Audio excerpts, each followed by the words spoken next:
So I'm going to talk about accessible digital publishing. And rather than diving too much into the details, I'm going to provide high-level tips and best practices on how to make accessible EPUBs. So before you're tempted to doze off, consider this question. Ask it yourself. Why should I care?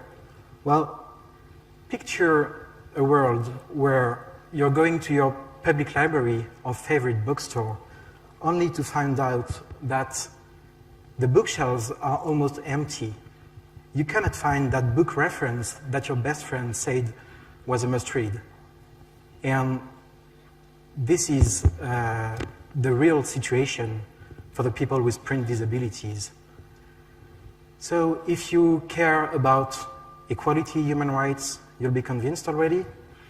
And for the cynical ones, they might say, well, okay, print disabled people represent a minority of people. Let's say, and this is a fake figure, let's say 5% of the population. What's the return on investment? Well, for the remaining part of the population, at some point they will be aging, and with aging they will have reading difficulties. So that brings us far more people impacted by this situation. And then for the lucky ones, they will be at some point or another in their lives, they will be in a situation when they cannot read. For instance, while driving a car, while cooking. And basically it means that we are all impacted. So I'm going to show you how the EPUB standard based on web technologies can help creating publications that are accessible in all kinds of situations where you cannot easily read print material. And the first principle is about structure and semantics. It's really important that your data is properly structured, properly marked up. That's the fundamental. There is this great quote by the Spider-Man, with great structure comes great accessibility. And you should trust this guy because he knows about the web. And so EPUB is based on HTML. So it inherits the native elements of HTML which have semantics. Some elements are semantically neutral, like the div or the span, but some other have semantics, built-in semantics like section, headings, asides. So here, it's a very small example of structure of an outline of a document with properly nested sections.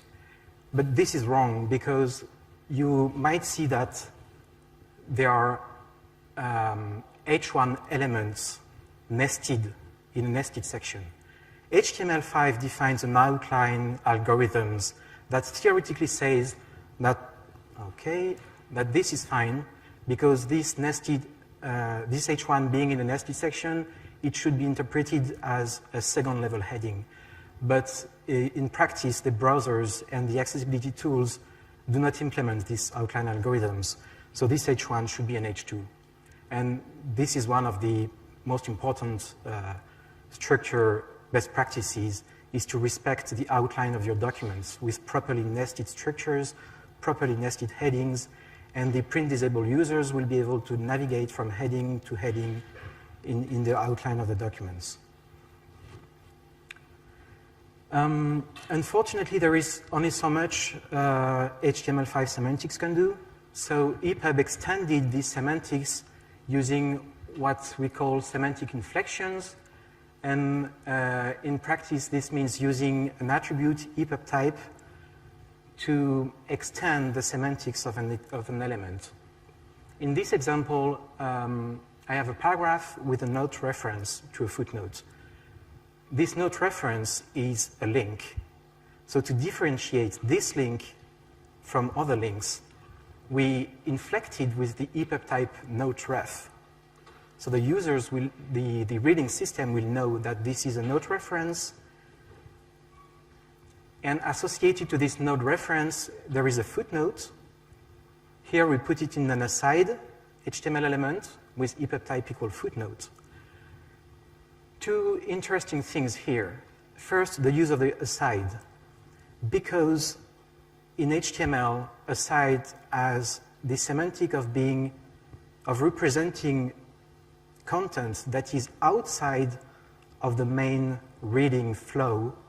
It means that the user will be able to skip this content while reading and read the what we call the primary reading order, the logical reading order will be maintained because this content, this footnote, is set in an aside.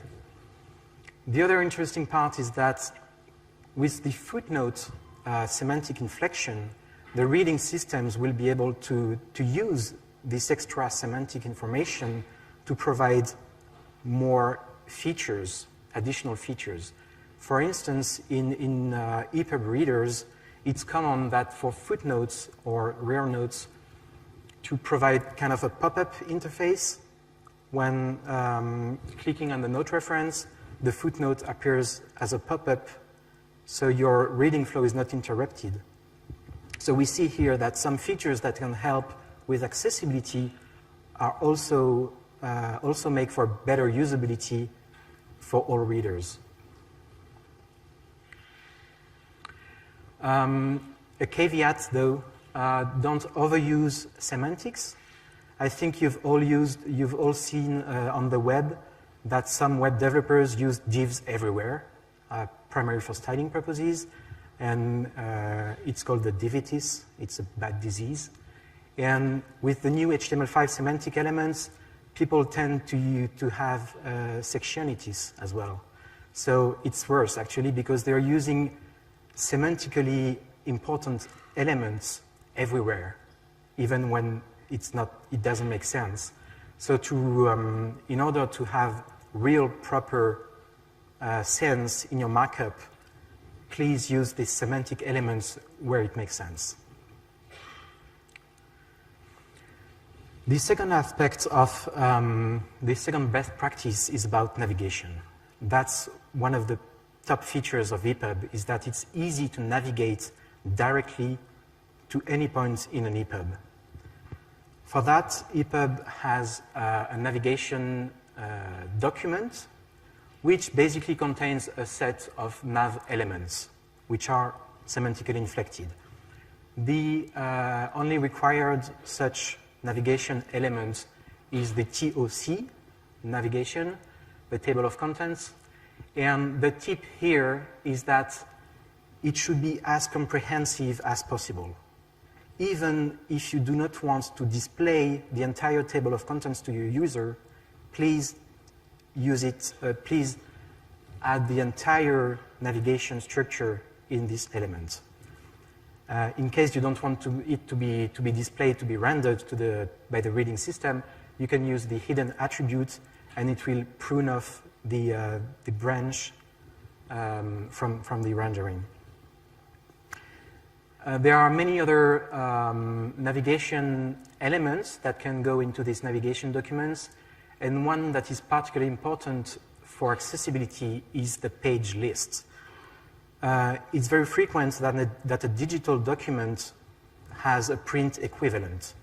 So when the teacher, for instance, says to her print-disabled student, go see the exercise for theorem 4 on page 42, the print-disabled student has to be able to access this page as easily as a sighted user can do with a printed material.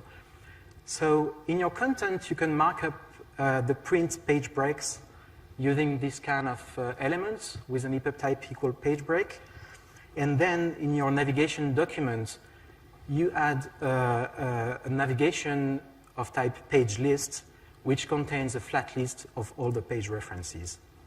In that case, the reading system can allow the user to directly navigate to a print page equivalent. Third high-level principle is to provide alternative content. some users cannot perceive the information that is conveyed by some elements, like images, for instance. So it's important to provide alternative content to this information that cannot be easily perceived. For instance, images. It's well known that all IMG tags must have an alt attribute, which contains a short description for the image. Here I have a picture of Spider-Man, and my alt text is Spider-Man in his red and blue suit. Even images that do not convey important information should have an alt attribute, which is empty, in which case the assistive tech tool can know that it is a decorative-only image and can skip it. When the short description is not enough, you have to provide a longer description. In this example, I'm using the ARIA. ARIA stands for Accessible Rich Internet Application, I think. It's a W3C spec, and it provides a set of attributes that can be used to extend HTML, and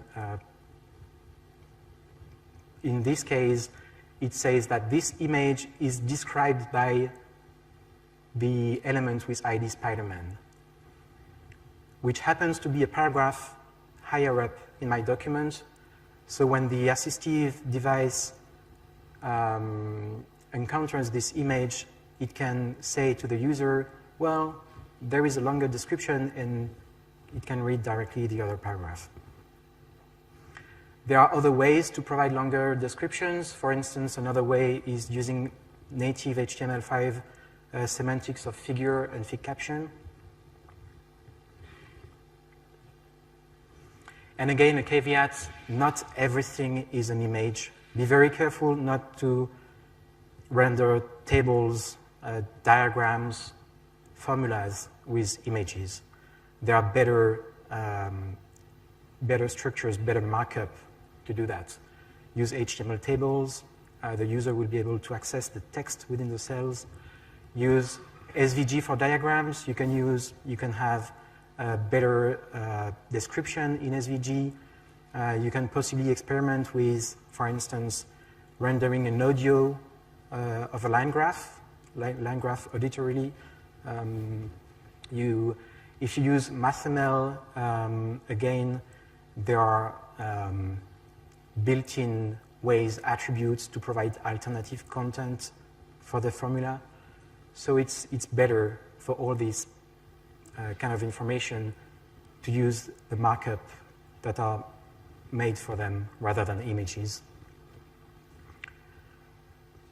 Another way to provide alternative content is to provide the entire content as an audio stream.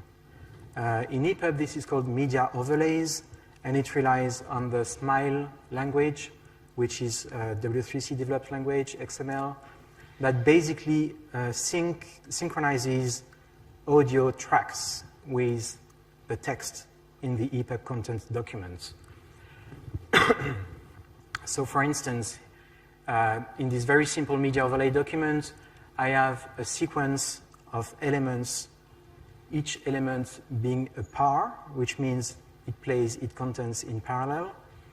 And in this par, I have a text element, which contains a reference to the chunk of content in the EPUB content document HTML, and an audio element which represents a chunk of audio in an audio file.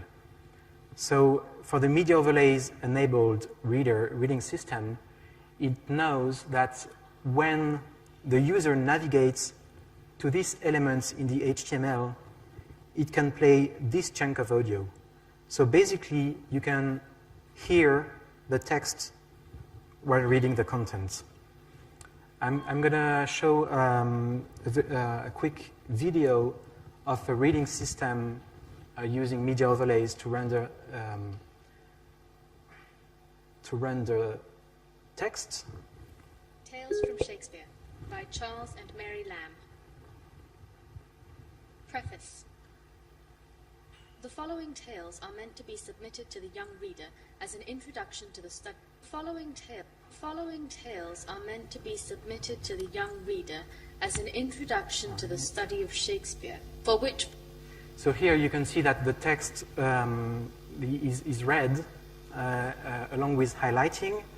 Of course, if you have a text-only EPUB, usually you can use text-to-speech technology built in your device to read the text.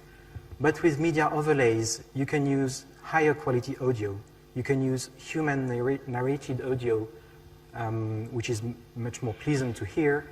You can use also produce media overlays using high quality TTS engines on your in-house production facilities.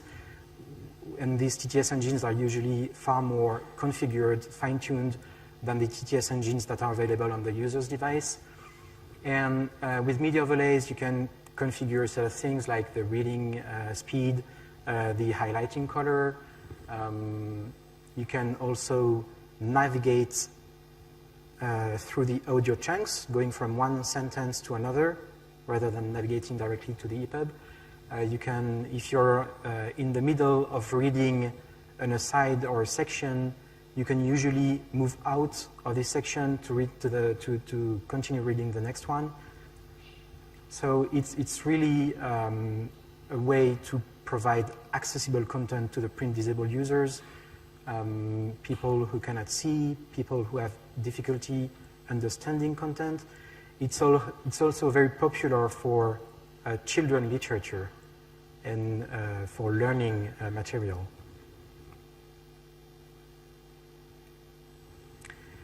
So you have this nice accessible content, but then at the end of the chain, the user, when she goes to the bookstore, she needs to be able to know whether a book is going to be accessible to her before buying it.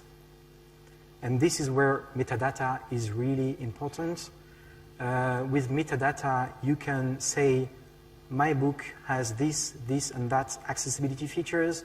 So the user will know beforehand, before buying, whether the book will be accessible to her.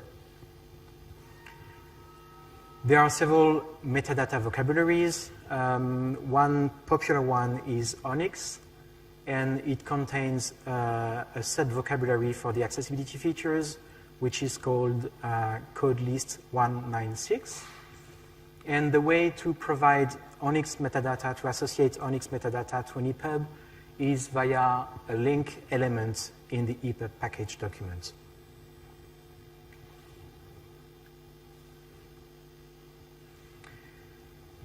The fifth tip is not about content, it's about the process.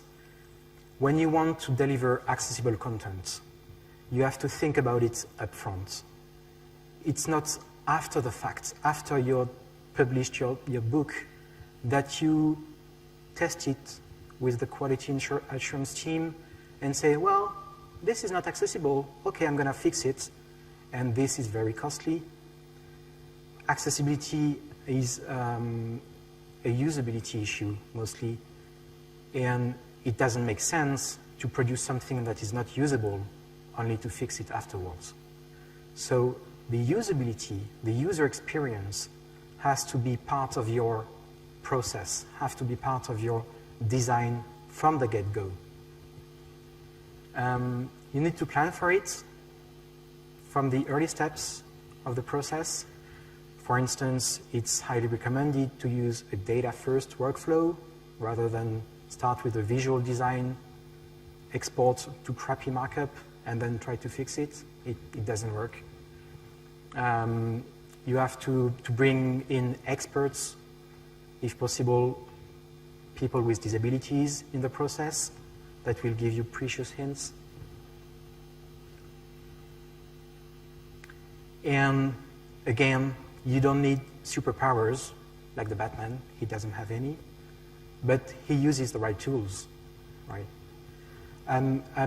It's impossible to give an exhaustive list of tools, but I'm just going to give a few examples of the kind of tooling that can help. Of course, we are at XMLPrague. So I just have to mention XSLT and XProc.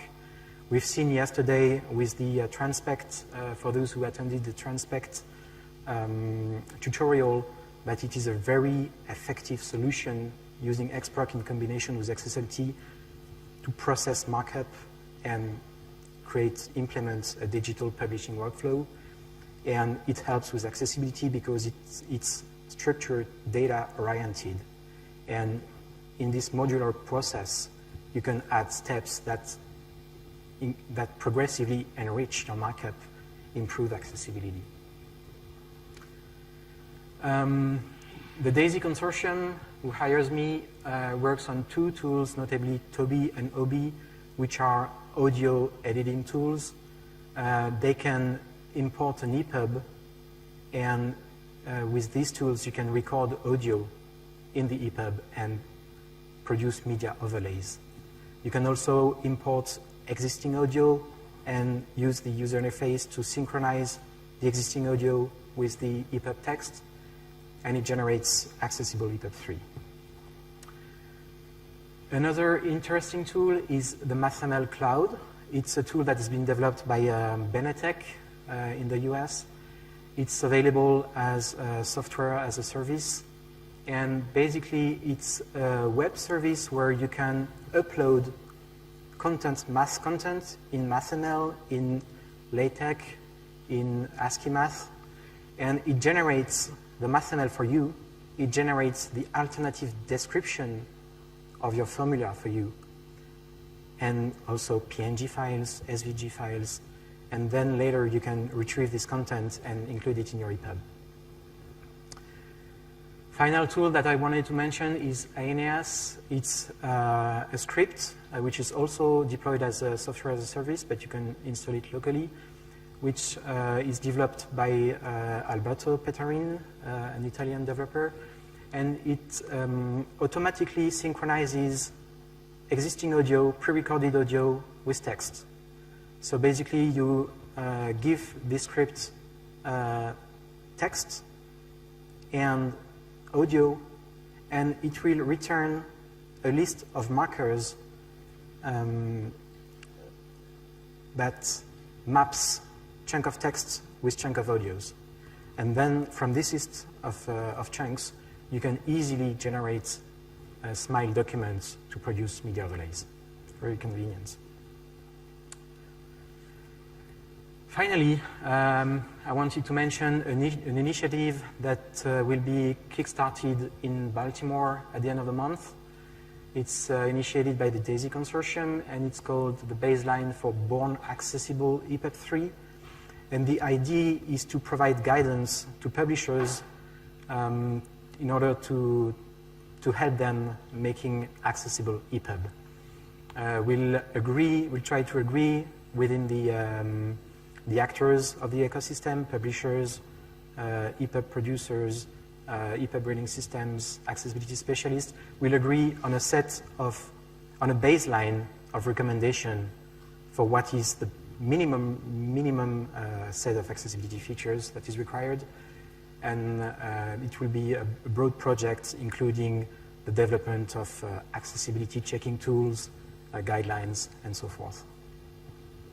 So watch this space. So that's it. Thank you for your attention. If you have any question, I would be pleased to answer it.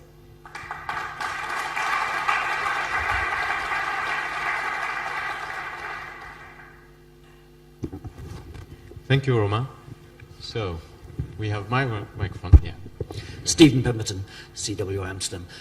So I saw you using EPUB type and then using ARIA, and I wondered why you don't recommend using ARIA role, which seems to me to have the same purpose. That's a good question.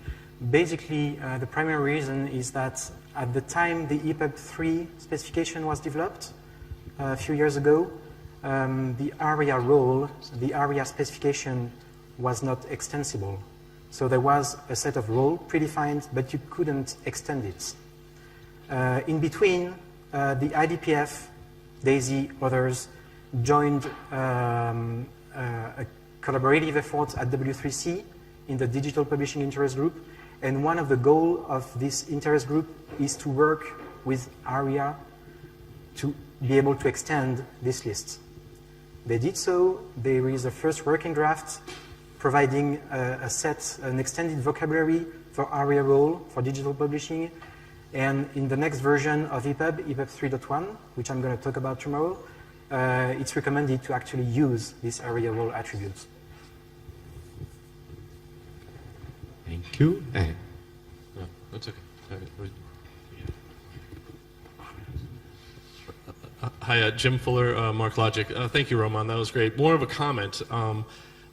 My genius wife, whose research I don't get to reference often, she did a paper on crisis management for the handicapped. How do you evacuate them from the building? And all the accompanying website material and all that type of stuff. I thought it was really important early on in the presentation that accessibility isn't just for people with direct handicaps.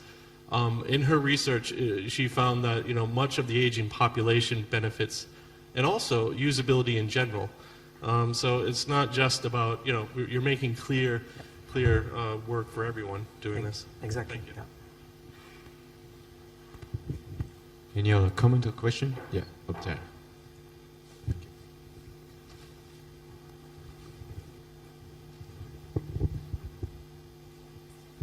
So I did work years ago on doing text-to-speech in ebooks and implementing Smile. And it's interesting that you talk about the quality of the document early on, and I guess if you do text-to-speech, you have to have a well-structured document, right? Because otherwise the algorithms kind of go off the rails. And if you do Smile, you have to annotate your document. There's a sort of huge investment into actually doing the Smile and having the media that goes along with it. Is there a middle ground? I mean, like, because on the one side, poor quality documents, the text-to-speech stuff just kind of fails. I'm not sure I understand the question. Well, because the document, I mean, like, you have to make up an algorithm that reads the document, right? It's not just the text-to-speech. I take this thing and I read it off. You have to navigate the document, so the document has to be structured well enough so that some algorithm, which is different in every tool, can navigate the document. Are there aids that are in EPUB in addition to the standard HTML5 stuff that helps the author of the EPUB give the automated tools that's not Smile a way to like read this first and then that over there? No, I mean the native HTML elements and the semantic inflections give hints to define the primary reading order, so the text-to-speech engine will be able to skip the asides and things like that. On top of that, you have some additional attributes that can be used, for instance, to define the pronunciation of particular elements that are also usable by the text-to-speech engine. But in terms of overall navigability and navigation algorithm, it's just defined by the structure. There is nothing else allowed by the spec. Did I answer your question correctly? Any other question or comments? I think I see one here. Where are the limits of convertibility to some EPUB formats? What are the limits? Sir?